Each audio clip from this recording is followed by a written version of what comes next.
interesting. I think I'm going to modify the talk a little bit. Right now, when you think of kind of cryptographic signatures in crypto, I bet your mind kind of jumps to ECDSA signatures. They're very useful. They're very standardized, right? They're integrated all over the place, right? They're easy to sign. They're easy to verify on chain. And I don't really blame people, right, for just, not really thinking about this, right, and just grabbing this off the shelf as a, standard solution. But what I want to convey to you here today is that you should think this through a little bit more. You have quite a few more options than you think.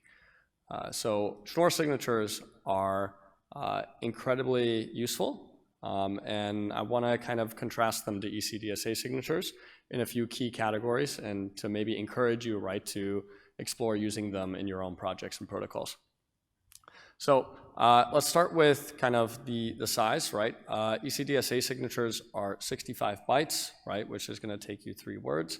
Schnorr signatures can be as low as 52 bytes, right? So you can save a whole word of call data per signature, and that's quite useful.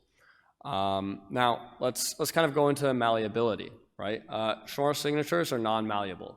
ECDSA signatures are malleable, right? Going into that a little bit more, right? ECDSA signatures are not unique, right? If you try,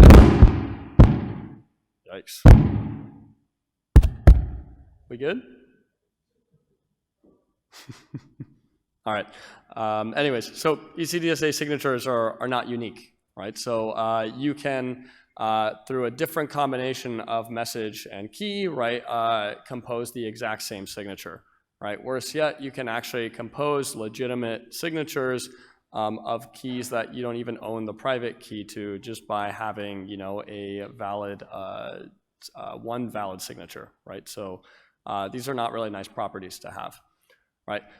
Let's kind of talk about scalability, right?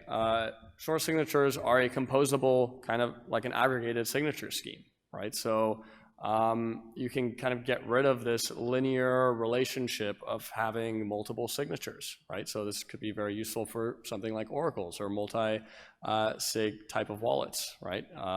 So instead of having this many-to-one relationship of signatures, of signers to signatures, right, you just have a single signature, right?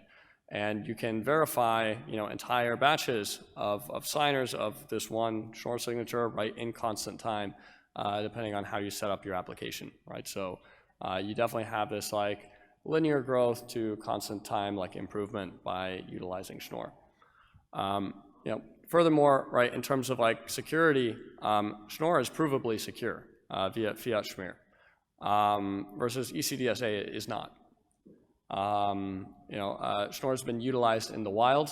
It's been utilized in Bitcoin since 2021, and it's kind of secured the billions of dollars of value, right, that compose the Bitcoin network. So it's fairly battle tested in that respect.